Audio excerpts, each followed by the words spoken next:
அன்பான தேவா, அருமை இரட்சகரே, ஆவியானவரே,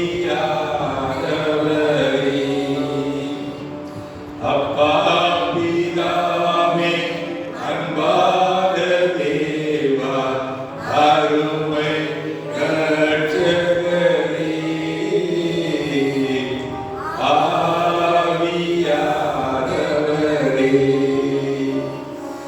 எங்கோ நான் வாழ்ந்தேன், அறியாமல் அலைந்தேன், என் நேசத்தை நீ வந்தீர்.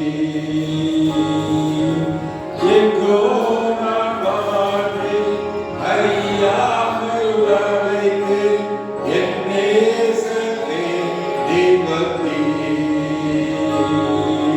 நெஞ்சார அழைத்து முத்தங்கள் கொடுத்து நிழலாய் மாறிவிட்டீர்.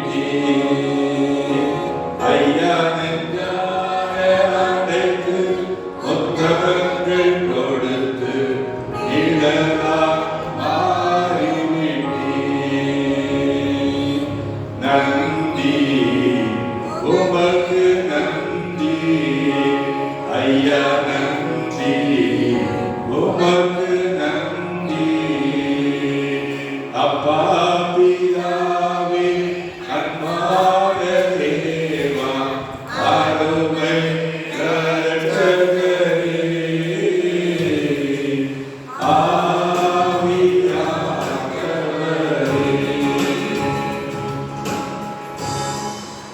நல்ல தகவலே, தர்மையான ஆசீர்வாதமான வெள்ளிக்கிழமை மாலை வேலைக்காக நிறைவேற்றோடு துதிக்கிறோம், சோதரிக்கிறோம். இந்த நாடுகள் தகப்பனே, இந்த ஆலயத்திலே ஒன்று கூடி ஒரு வார்த்தைகளை தியானிக்க இந்த மலைக்கு மத்தியில் வந்திருக்கிறோம். ஆண்டவரே, அதை தீர்மானத்தின்படி நான் இந்த கன்வென்ஷன் கூடியலை கலந்து கொண்டு ஒரு வார்த்தைகளை பயன்படுத்தி கொடுத்த கிருபைக்காக சொல்றேன். எரேமியா 1ஆம் அதிகாரம் 7ஆம் வசனத்துல 876ஆம் பக்கத்துல நீர் எரேமியாவை பார்த்து என்ன சொல்கிறார்களே, எரேமியாவே, நான் உன்னை எங்க போக சொல்றனோ அந்த இடத்துல போய் நான் உனக்கு என்ன சொல்றனோ அதை சொல்லுன்னு சொன்னீங்க. இந்த ஆலயத்திற்கு நீர் என்னை இந்த அனுப்பியிருக்கிறீர். ஆக இன்று நான் செய்கிற பிரசங்கம் என்னுடையதான் இல்லாமல் என்னை அனுப்பின உடையதான் இருக்கட்டும்.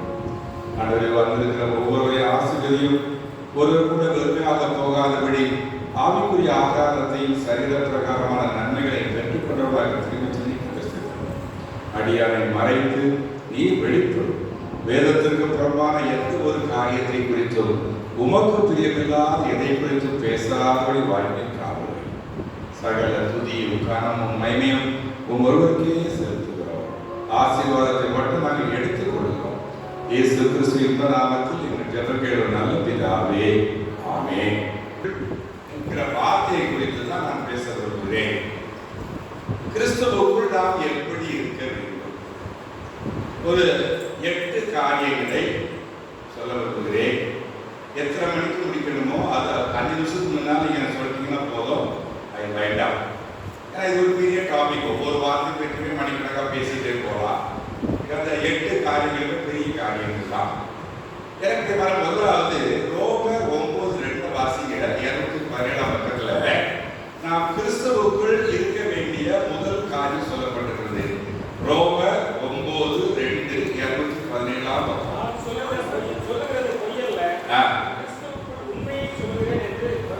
கிறிஸ்துவுக்குள் முதலாவது நம்ம எப்படி இருக்கணும்? உண்மை இருக்கணும்.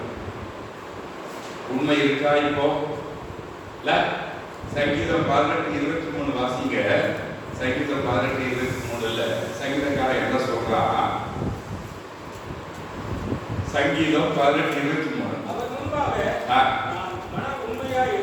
மன உண்மையா இருந்து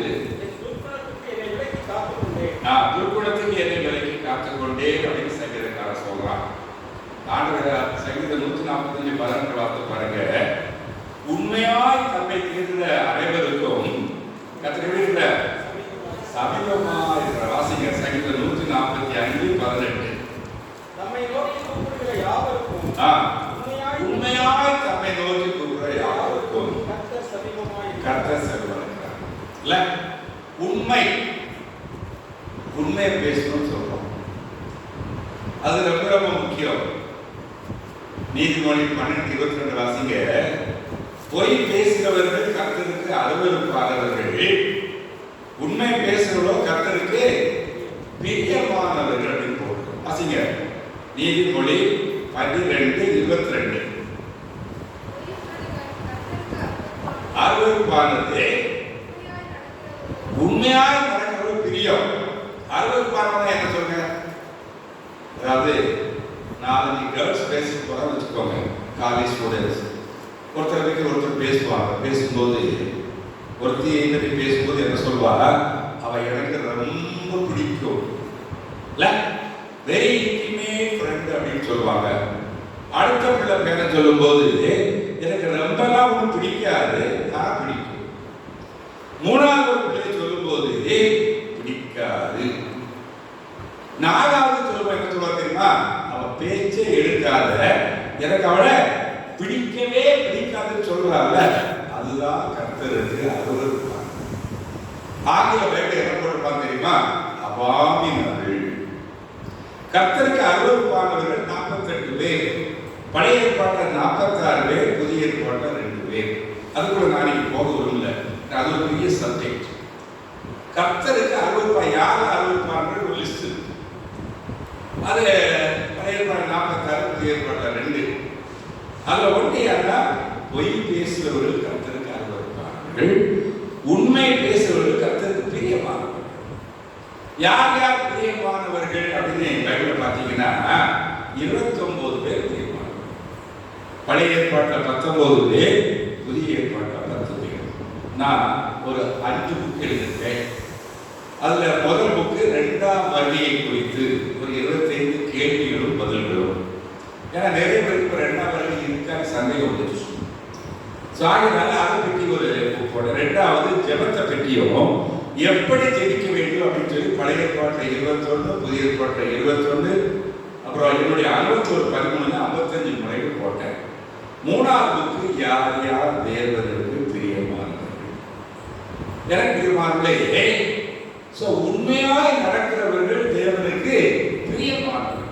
நீதிமொழி 28:20 வாசிங்க. உண்மையுள்ள மனுஷன் பரிபூரண ஆசீர்வாதம். பரிபூரணம் என்ன? 100% ஆசீர்வாதம்.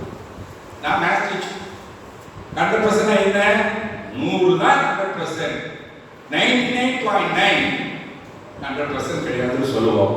பரிபூரண ஆசீர்வாதத்தை கொடுப்பார். அப்படி நிறைய வசனம். உண்மைக்கு ஆப்போசிட் என்ன? பொய் பேசுவதை கர்த்தர் வெறுக்கிறார். சங்கீதம் 5:6 வாசிங்க. சங்கீதம் 5:6. பொய் பேசுகிறவர்களை அழித்தி. சங்கீதம் நீதிமொழி 19:5, 19:9 வாசிங்க. நீதிமொழிகள் 19:5, 19:9. பொய்களை பேசுகிறவன் தப்புவதில்லை. 9 வாசிங்க. பொய்களை பேசுகிறவன் நாசம் அடைவான். ஒரு ரொம்ப ஒரு என்ன சொல்லுவாங்கன்னா கடினமான ஒரு வார்த்தை. சண்டை போடும்போது கிராமங்கள் பார்க்கிறோமே, கடைசி என்ன சொல்லுவாங்க? நாசமா மண்ணெண்ணி போடுவோம். அது அண்ணன் தம்பிகளே போடலாம் இப்பெல்லாம், அது கிறிஸ்தவர்களே போடலாம். அது வேற சமாச்சாரம். ஏன் தெரியுமாங்களே, நாசமாய் போவார் பொய். ஆனா நம்ம இப்ப பொய் பேசுறோமா இல்லையா? செல்போன் வந்தவர்கள் நிறைய பொய் இல்ல. அதுக்கு முன்னால நம்ம ஒண்ணு யாரும் சடைச்சவங்க இல்லை. பொய் பேச நம்பர் 1. ஆனா செல்போன் வந்த பிறகு யாரு போன்ல கூடுறாங்கன்னு நமக்கு தெரியும். ஏன்னா பேரை ரெக்கார்ட் பண்ணி வச்சிருப்போம். ஆனா எடுக்க மாட்டோம். அடுத்த சண்டே சர்ச்சில் பார்க்கும்போது, அக்கா உங்களுக்கு ஃபோன் பண்ணன நீங்க எடுக்கலன்னா ஏதாவது போய் சொல்லு. இல்லை நான் பார்க்கவே இல்லை, சார்ஜில் போட்டிருந்தேன். இவங்களுக்கு பேசுறதுக்கு இஷ்டம் இருக்காது. அப்ப நீங்க என்ன சொல்லணும்? நீ ஃபோன் பண்ண, நான் பார்த்தேன், உங்கள்கிட்ட பேசுறதுக்கு எனக்கு பிடிக்கல, ஆகையால எடுத்து இல்ல. இனிமேல் என்ன செல்போனை கூட விட்டுன்னு சொல்லிடலாம். சொல்ல மாட்டேன் இல்ல போய் எதுக்கு எடுத்தா நீங்க போய் தான் பெரிய பிரச்சனை. செல்போனை நோண்டிக்கிட்டே இருக்கிறாங்க. யார் போல பேசுறது அப்படி கேட்டாங்க. அவளும் போய் பாய் ஃப்ரெண்ட பேசிக்கிட்டு இருப்பா, இல்ல கேர்ள் ஃப்ரெண்ட பேசிக்கிட்டு இருப்பா, ஏதாவது பண்ணிட்டு வாங்க சொல்றது. இந்த பொய்ங்கிறது தேவனுக்கு பிடிக்காத ஒரு சமாச்சாரம். கிறிஸ்தவராகிய நாம் பொய் பேசுறோம். எந்த நேரத்தில் உண்மை கொஞ்சம் கஷ்டம் தான், ஆனா பேசிதான் ஆகும். எங்களை மாதிரி ஆட்கள் பார்த்தீங்கன்னா போட்டு உடைச்சிருக்கோம். போய் சொல்லுங்க, நான் ஒப்புறா சொல்லிடுவேன்.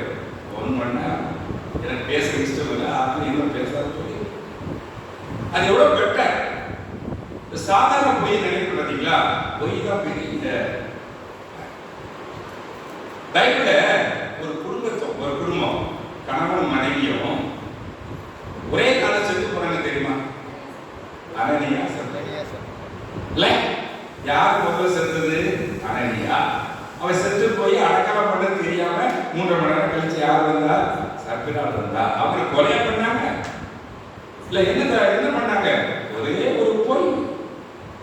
அந்த காலத்துல பெந்தகோஸ்தே சபையில மாதிரி எல்லாம் வித்து மொத்தமா சபையில கட்டிட்டு எல்லாம் சேர்ந்து பகிர்ந்து சாப்பிட்டாங்கன்னு பைபிள் இருக்கு.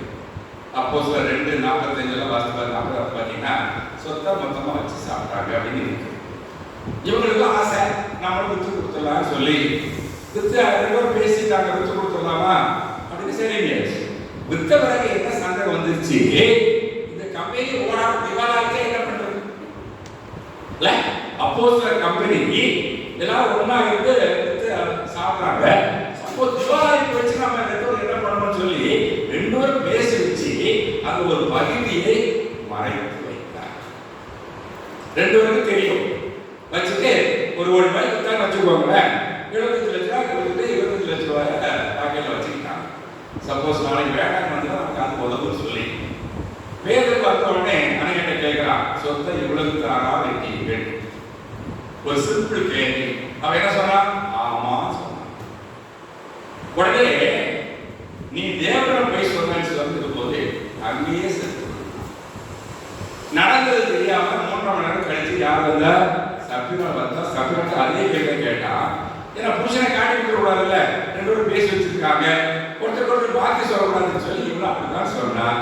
அவரு இது நமக்கு ஒரு பெரிய ஒரு எக்ஸாம்பிள். நம்ம நினைக்கிறது சின்ன போய் எனக்கு தெரியுமா, வாழ்க்கையில கிறிஸ்தவங்களா இருக்கிறவங்க என்ன செய்யக்கூடாது? போய் சொல்றாங்க. சிலவங்க பார்த்தீங்கன்னா வியாதி வந்தா சொல்ல மாட்டாங்க. என் சொந்தக்காரி ஒருத்தி, அவளுக்கு பிரஸ்ட் கேன்சர். ஒரு 4 வருஷத்துக்கு முன்னால அவள் க்ளோஸ் ரிலேட்டிவ் தான் சொன்னாங்க. அவளுக்கு ஒரு சின்ன பிள்ளை தான், அவளுக்கு வந்து பிரஸ்ட் கேன்சர் வந்துருச்சு, ஒரு சைடு ஆப்ரேட் பண்ணி எடுத்துட்டாங்க அப்படின்னு சொன்னாங்க. சொன்னது ரொம்ப சொந்தக்காரங்க. உடனே நான் ஃபோன் பண்ணி என்னம்மா சொல்லலையாமன்னு கேட்டேன். அவன் என்ன சொன்னா தெரியுமா? எனக்கு என்ன நல்லதான் தெரியும்.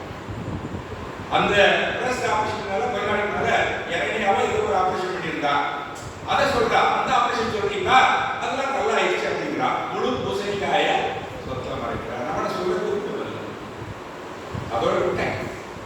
எனக்கு மாணவர்களே, ஒரு நேரம் எஸ்ரா சர்க்குலம் கேள்விப்பட்டிருக்கீங்களா? இப்போ 12,500 சபை வச்சிருக்கிறார். ஈசிஏல 13 டயசிஸ், கிட்டத்தட்ட 12,500 சர்ச் வச்சிருக்கிறார். என்னுடைய கேர்ள்ஸ் காலேஜில், சென்ட் பால்ஸ் விமன்ஸ் காலேஜில் பட்டமளிப்பு விழாவுக்கு ஒரு நாள் அவரை கூப்பிட்டுருந்தேன். ஆக்சுவலாக கூப்பிட்டது எங்கள் ஊருக்காரன் ராஜா சிங்னு ஒருத்தர் இருக்கா, அங்கே பிஷப் வர்மா. அவனை தான் கூப்பிட்டேன். டேய், அவன் எனக்கு ஜூனியர், உடனே கபடி விளையாடி இருக்கோம். அவன் ஈஸியாக பிஷப் வர்மா சென்னையில் 659 சர்ச் இருக்கோம். ரொம்ப ஸ்ட்ரிக்ட் இல்லை பிஷப்பை. நீ வா அப்படின்னு சொல்லி கூப்பிட்டுருந்தேன். வந்தோம்னா பெரிய ஒரு நாய் இப்படி வருது. அப்போ பெரிய அவருக்கு நடக்க முடியாது தெரியுமா உங்களுக்கு. அவருக்கு 2 மூட்லையும் பிரச்சனை. வீல் சேரில் தான் மூவ் பண்ணிட்டு இருப்பாரு. அப்போ ஐயா இப்படியா பழக்கத்துக்கு வருவார், நீ கூப்பிடு வந்துருவாரு. போய் கூப்பிட்டா சரிட்டேன். ஏர்போர்ட்ல இருந்து வீல் சேரில் தான், அங்கிருந்து வீல் சேரில் தான் வந்தாரு. எங்க காலேஜ் ஆடிட்டோருக்கு அதுக்குன்னே ரேம்ப் போட்டு வீல் சேரில் கொண்டு ஏற்றுறேன். ஒரு 1000 பேர் இருப்பாங்க, 750 கேர்ள்ஸு அப்புறம் பேரண்ட்ஸும் வந்திருக்காங்க. ஒரு ஆரம்பிக்கும் போது என்ன சொன்னார் தெரியுமா? நான் 17 வியாதிக்கு மருந்து சாப்பிடுன்னு சொன்னாரு. அப்படியே உடம்பெல்லாம் புல்லரிச்சிருச்சு. சுகர் இருக்கிறவங்க சொல்ல மாட்டேங்கிறாங்க. இவர் 17 வியாதி இருக்குன்னு எவ்வளோ கேர்ள்ஸ், காலேஜ் கேர்ள்ஸ் பெற்றோர்கள் அப்படின்னு சொல்றாரு. ஓ இல்லை என்ன இருக்கு, நமக்கு சுகர் தான் எனக்கு 2ஆவது ஆண்டு சுகர் மாத்திரை வச்சிருக்கேன், ஆட்டோமேட்டிக் தான் வராது. அது என்ன இருக்கு சொன்னா பாதி பேர் சீக்கிரமா சாப்பிட்டு ஜோம் பண்ணுவாங்க. நமக்கு எனக்கு தெரியாது, சீக்கிரமா சாப்பிட்டு ஜோம் பண்ணுவா. பாதி பேர் என்ன செய்வாங்க, ஐயோ அந்த ஆளுக்கு சீக்கிரமா நல்லா கூட ஜோம் பண்ணவும் இருக்காங்க. அப்படி இருக்கு. யார் ஜோம் பண்ணானே நமக்கு என்ன டேட் ஃபிக்ஸ் பண்ணிக்கிறாரோ www.davidselfas25 போட்டா கம்ப்யூட்டர்ல எல்லாம் ரெக்கார்ட் பண்ணி வச்சிருப்பாரு. இந்த வருஷம் இந்த மாதம் இந்த வாரம் இத்தனாம் தேதி இத்தனை மணிக்கு அந்த இது காற்றால் உள்ள ஒரு விஷயம் தெரியுமா, ஓடிக்கிட்டே இருக்கும், டக்குன்னு போயிருக்கும். அதுக்கு பிறகு அதுக்கு பின்னால எந்த எவனாலும் எடுக்க முடியாது. அதுக்கு பின்னால எந்த டாக்டர் நம்ம இது பண்ண முடியும். ஏன் சொல்றாங்கன்னா சாதாரண காரங்கள்ல போய் எனக்கு ஒண்ணுமே ஏன் நமக்கு புரியுமா, எனக்கு தெரியுமா, போய் பேசுறது கூடிய பேசினாதான் அது நம்ம கற்றுக்கொள்ள வேண்டும். அண்ணன் தம்பிகிட்டையோ அக்கா தம்பிகிட்டையோ இப்போ பார்த்தீங்கன்னா நிறைய டைவர்ஸ்க்கு என்ன காரணம் தெரியுமா, புருஷன் பொண்டாட்டிக்குள்ள புருஷன் செல்போனா பொண்டாட்டி பார்க்கக்கூடாதா, பொண்டாட்டி செல்போனா புருஷன் பார்க்க எப்படியே கொஞ்சம் இருக்கும். யார் ஃபோன் பண்ணா புருஷன் கேட்கறதுனால கேட்க இவன் தான் என் ஃப்ரெண்டு ஃபோன் பண்ணா காலேஜுக்கு படிச்சுட்டு இருக்கோன்னு சொன்னா ஓப்பன் பண்ணி போச்சு. சண்டை வரதுக்கு காரணமே என்ன, மறைக்கிறது. அது கிறிஸ்தவ உண்மை பேசணும். எதுவரைக்கும் உண்மை பேசணும், வெளிப்படுத்த 2:10 வாசிங்க. 135 பாருங்க.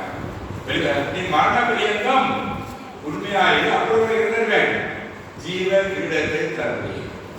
கொஞ்ச நாள் உண்மையாக போதாது, உண்மை பேச போதாது, கடைசி வரைக்கும் எதையுமே மறைக்காம உண்மை பேசுறது தேவனுக்கு பிரியமான காரியம். இந்த 29 காரியம் தேவனுக்கு பிரியமான சொன்னதுல அதுல உண்மையா இருக்கிறவர்கள் தேவனுக்கு பிரியம். இரண்டாவதாக 1 கொரிந்தியர் 4:17 வாசிங்க. 230 பக்கத்துல 1 கொரிந்தியர் 4:17 230 பக்கம்.